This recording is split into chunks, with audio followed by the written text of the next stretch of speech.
بسم اللہ الرحمن الرحیم۔ ما کان اللہ، نہیں ہے اللہ کہ چھوڑے رکھے مومنین کو علی ما، اوپر اس حالت کے کہ انتم علیہ، جس حالت پر تم ہو منافق اور مخلص کٹھے، منافق اور مخلصوں کا جوڑ، یہ اللہ نہیں رکھنے دیتا۔ مومن اور منافق کو کٹھا اللہ نہیں رکھے گا، ان کا فرق کرے گا حتیٰ یمیز الخبیث من الطیب، حتیٰ کہ جدا کرے گا اللہ خبیث کو طیب سے، خبیث کو طیب سے۔ اور وہ ہوتا ہے طیب کا مخالف خبیث ہی ہوتا ہے، خبیث من الطیب، طیب کو جدا کرے گا کس سے؟ خبیث سے۔ تو سمجھے بھی ہو یا نہیں؟ طیب کو جدا کرے گا کس سے؟ خبیث سے۔ اور اس سے یہ بھی پتہ چل گیا کہ آپ کے ساتھ جو 700 تھے وہ طیب تھے، اور صوفی عبداللہ ابن ابی کے ساتھ جو 300 تھے وہ خبیث تھے۔ جو آپ کے ساتھ تھے وہ کیا تھے؟ طیب۔ اور جو عبداللہ ابن ابی کے ساتھ تھے وہ خبیث۔ تو آپ کے ساتھ کون تھے؟ ابو بکر، عمر، عثمان، علی الی آخرہ ہی۔ تو جہاں پر حضرت ابو بکر، عمر، عثمان کا طیب ہونا نسکتی سے معلوم ہو گیا۔ ایک ہمارا شیعہ کے ساتھ مسئلہ چلتا ہے ایمان خلفائے ثلاثہ، خلفائے ثلاثہ کا ایمان، ابو بکر، عمر، عثمان یہ مومن تھے، یہ ہمارا دعویٰ ہے۔ تو یہ آیت بتا رہی ہے کہ اللہ پاک مومنین اور مخلصین کو ملا کر نہیں رکھتے، اللہ جدا کرے گا، اور اس جدائی کی صورت باجماع المفسرین یہی ہے کہ وہ راستے سے منافق واپس آ گئے اور بعد میں پھر پھوٹ گئے۔ جو ساتھ CID والے تھے وہ پہلے جو پڑھائے وہ بھی بعد میں پھوٹ گئے، اور نبی کریم علیہ السلام کے ساتھ جو رہ گئے وہ کیا تھے؟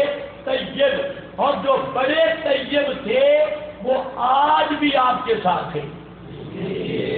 معلوم ہوتا ہے خبیث کبھی نبی کے ساتھ رہ سکتا نہیں ہے، اور صدیق کا پیغمبر کی معیت کاملہ میں رہنا اس بات کی دلیل ہے کہ حضرت صدیق امت کا سب سے بڑا طیب تھا۔ سمجھ گئے یا نہیں سمجھ گئے؟ ہاں، اللہ نے جدائی ڈالنی ہے، بے یمیزہ جدائی ڈالے گا، خبیث کو جدا کرے گا طیب سے۔ خبیث جدا ہو گئے، طیب جدا ہو گئے۔ طیب ابو بکر تھے، طیب عمر تھے، طیب عثمان تھے، ہاں، اور خبیث ابو بکر کا دشمن تھا، عمر کا دشمن تھا، عثمان کا دشمن تھا۔ رنگ بدلتا رہا، کبھی سبائی کے رنگ میں، کبھی رافضی کے رنگ میں، کبھی غیر مقلد کے رنگ میں۔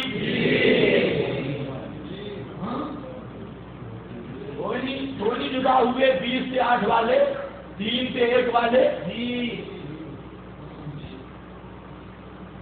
طیبین کے راستہ جدا، خبیثوں کا راستہ صحابہ کا راستہ ہے طیب اور طیبین کا۔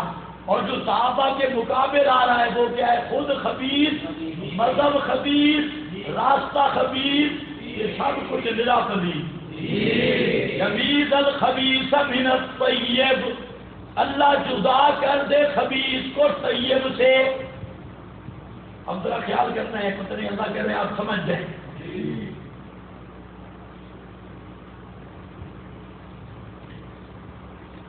وما كان الله ليطلعكم على۔ اب سوال ہے کہ منافق اور مخلص، خبیث سے مراد ہے منافق، طیب سے مراد ہے مخلص۔ منافق اور مخلص کو اللہ جدا کرے گا، لیکن یہ تمییز اور جدائی اس کی صورت کیا ہوگی؟ ایک صورت یہ ہے کہ اللہ رب العزت مسلمانوں کو بتا دے بائی نیم، نام لے کر کہ فلانا فلانا خبیث ہے اور فلانا فلانا طیب ہے، یعنی ایک اس کی صورت ہے تمییز کر دی ہے منافق اور طیب کی، اس کی ایک صورت یہ ہے کہ اللہ ان کے دلوں پر مطلع کر دے، دلوں کی حالت بتا دے. یہ تو فرمایا نہیں، ما کان اللہ لیطلعکم علی الغیب. کیا سمجھ رہے ہو؟ ایک اس کی صورت یہ ہے کہ ان کے دلوں کی حالت جو غیب ہے اللہ مسلمانوں کو اس پر مطلع کر دے، سب مسلمانوں کو بتلا دے کہ یہ خبیث ہے اور یہ طیب. تو فرمایا اللہ اس طرح نہیں کرے گا. وما کان اللہ، اور نہیں ہے اللہ کہ اطلاع دے تم کو علی الغیب، غیب پر اور منافقین کے دلوں پر علی الغیب. ولکن اللہ، لیکن اللہ یجتبی برسلہ، چنتا ہے اپنے رسولوں سے. خیال کرنا ذرا، یجتبی برسلہ، چنتا ہے اپنے رسولوں کو. من یشاء، جس کو چاہے. کیا مطلب؟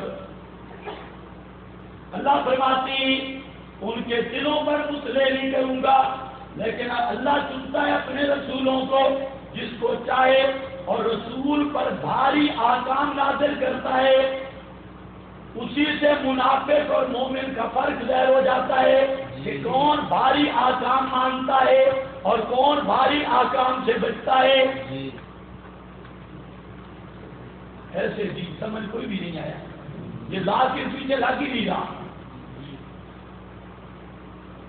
لیکن ازالہ استدراج کے لیے شبہوں کا ازالہ ہے.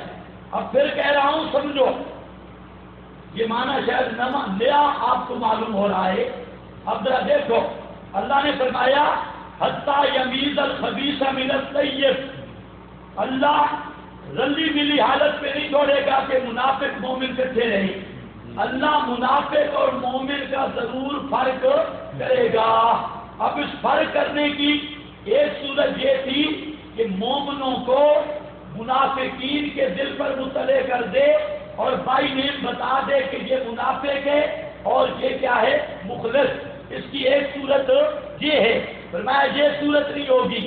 ما کان اللہ، نہیں ہے اللہ کی اطلاع دے تم کو غیب پر. ولیکن، یہ صورت نہیں ہوگی تو کیا صورت ہوگی؟ لیکن یہ استدراج کے لیے یہ صورت نہیں ہوگی تو کون سی صورت ہوگی؟ فرمایا صورت یہ ہوتی ہے کہ اللہ اپنے رسولوں کو چنتا ہے جس کو بھاری احکام دیتا ہے. جیسے عہد میں آنا پڑ گیا، اس بھاری احکام پر مخلص اور مشرک کا امتحان ہو جاتا ہے. جو کھڑے ہوتے ہیں وہ پیغمبر کے ساتھ کھڑے ہوتے ہیں، اور جو صرف ڈرے ہوتے ہیں منافق ہوتے ہیں وہ بالکل پرے ہوتے ہیں، وہ بھاگ جاتے ہیں. سمجھ گئے یا نہیں سمجھ گئے؟ یہ مطلب ہے اس لیکن کا ماقبل تعلق سے نہیں ہوگا. لیکن ازالہ شبہوں کے لیے ہوگا کہ جب اطلاع علی الغیب کے ذریعے اللہ اطلاع نہیں دیتا پھر کیسے پتہ چلے گا منافق کون ہے مخلص کون ہے؟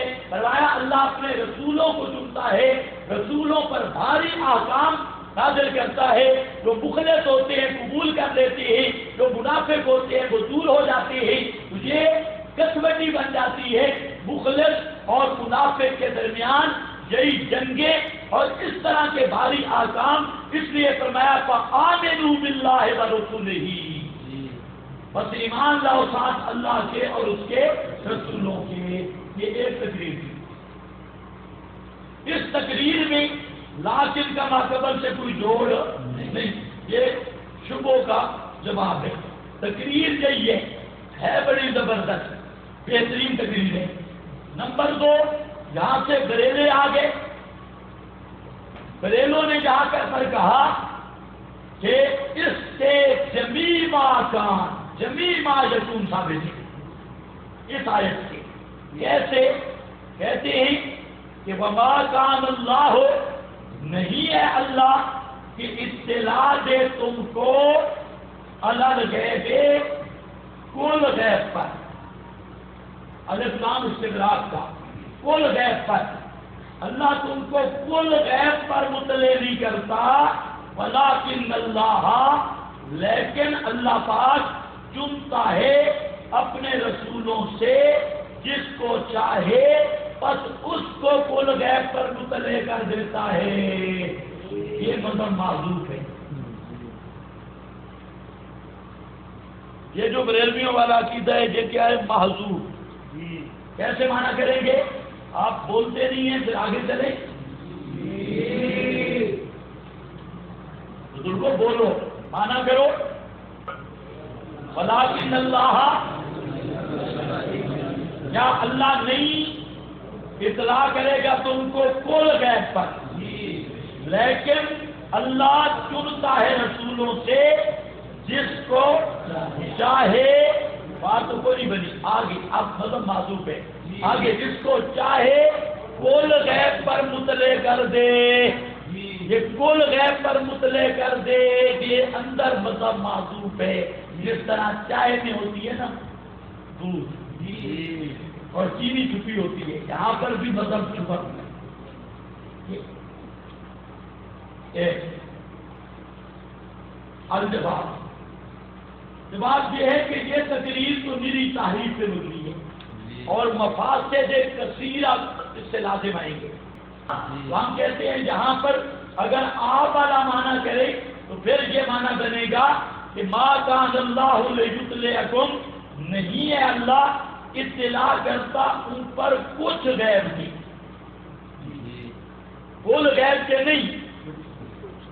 الف لام کیا ہے؟ عہد خارجی کا ہے، منافقوں کے حالات وغیرہ، منافقوں کے بھی بعض حالات وغیرہ، بعض حالات، کچھ غیب، بعض غیب پر، ولیکن اللہ، لیکن اللہ پاک یجتبی من رسلہ من یشاء، پسند کرتا ہے اپنے رسولوں کو جس کو چاہے ان کو بعض غیب عطا کر دیتا ہے، جن کو چاہے ان بعض غیب پر مطلع کر دیتا ہے۔ یہ بعض ما کانا بنے گا یا بعض ما یکون؟ دونوں، بعض ما کان بعض ما یکون کا حصہ، یہ جمی ما کان جمی ما یکون نہیں۔ سمجھ گئے یا نہیں سمجھ گئے؟ جہاں توجیہ کتنی ہو گئی تھی، ایک غلط توجیہ بریلویہ کی اور دو توجیہیں صحیح۔ پہلی توجیہ کے ساتھ تعلق لیکن کا ماقبل کے ساتھ ہے ہی کوئی نہ، اور دوسری توجیہ اگر ہو الغیب کا الاسلام آدھے خارجی کا، اور اس سے مراد جمیز الخبیث من الطیب سے جو مقصود ہے منافقین، بعض منافقین کے بعض احوال، سارے منافق کی نہیں، بعض منافقین کے بعض احوال کی اللہ پیغمبر کو اطلاع دیتا ہے۔ عام امتی کو براہ راست اللہ کسی کی اطلاع نہیں دیتا، پیغمبر کو بذریعہ بھائی بعض منافقوں کے لیے کہہ رہا ہوں کہ ان من اہل المدینہ سے مرضوا علی النفاق لا تعلمهم نحن نعلمهم، وہ نسکتی موجود ہے کہ کچھ پکے منافق ہیں، آپ ان کو نہیں جانتے، ہم ان کو جانتے ہیں۔ تو اس لحاظ سے یہاں ماننا پڑے گا کہ یہاں جمیع ما کان نہیں، جمیع ما یکون نہیں، ساری کائنات کا ذرہ ذرہ نہیں، منافقین کے حالات، اور منافقین بھی سب منافقوں کے حالات نہیں، بعض منافقوں کے حالات اور بعض منافقوں کے بھی سارے حالات نہیں، بعض حالات۔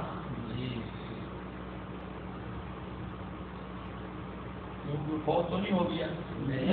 سمجھ آ گئی آپ کو؟ یہ معنی ہے، اور یہ سارا معنی الغیب اور کیا کے کلام کے مطابق اس آیت پہ کرتا ہے بریل اور قبضہ، لیکن یہ آیت ہمارے دعوے کی شرفانی کی دلیل ہے، کل جو میں نے ذکر کیا تھا۔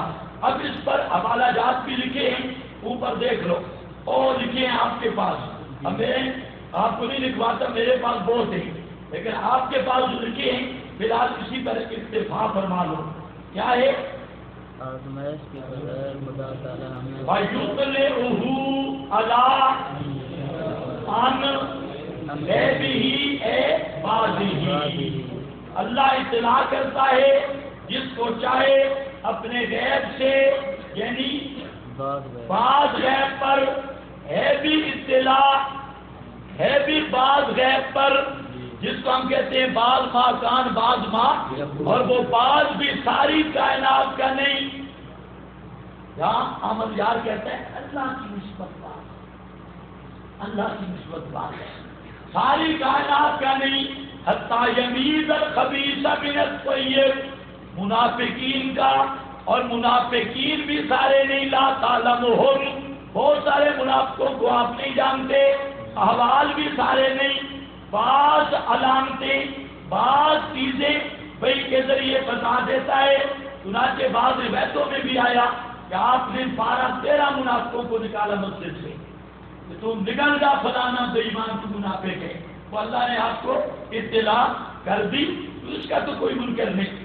جہاں پر بریلوی مکتبہ فکر کے مفسرین نے عجیب خبر کا شکار ہوئے، علم غیب ثابت کرتے ہوئے قرآن پاک کا ایسا غلط معنی کیا کہ انبیاء کی بھی توہین کی۔ اب ذرا سننا، احمد رضا خان سے لے کر یہ سعیدی ملتان والے تک، جہاں تک جو ان کا احمد سعید قادری گزرا ہے ملتان والا، اس تک یہ ترجمہ انہوں نے غلط کیا اور من تبعیضیہ بنا دیا۔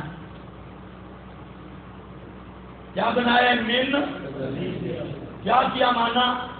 ولیکن اللہ، لیکن اللہ پاک چنتا ہے اپنے بعض رسولوں کو، چنتا ہے اپنے رسولوں میں سے۔ اس پر جو بریلویوں کا محقق سعیدی ہے، اس نے کہا یار بڑا کام گڑبڑ ہے، افسوس ہے ان پر، یہ من تبعیضیہ بنا کے انبیاء کی توہین کی، اور اس کا مطلب ہے کہ بعض رسولوں کو اللہ پسند کرتا ہے اور بعض کو پسند ہی نہیں کرتا۔ من تبعیضیہ والا معنی بناؤ تو کیا بنے گا؟ بعض رسولوں کو اللہ پسند کرتا ہے اور بعض کو پسند۔ یہ علم غیب ثابت کرتے کرتے بعض رسولوں کا پسندیدہ عند اللہ ہونا کبھی انکار کر گیا، اور یہ ترجمہ احمد رضا نے بھی کیا اور پیر کرم شاہ نے بھی کیا، اور تبصرہ بھی میں اپنا نہیں کر رہا، یہ تبصرہ بھی محقق سعیدی نے کر دیا ہے ماشاءاللہ۔ خود بریلوی انہی کے جوتے انہی کے سر پہ برسا رہا ہوں، سمجھ آئیے کہ نہیں؟ انہی کی مجلس،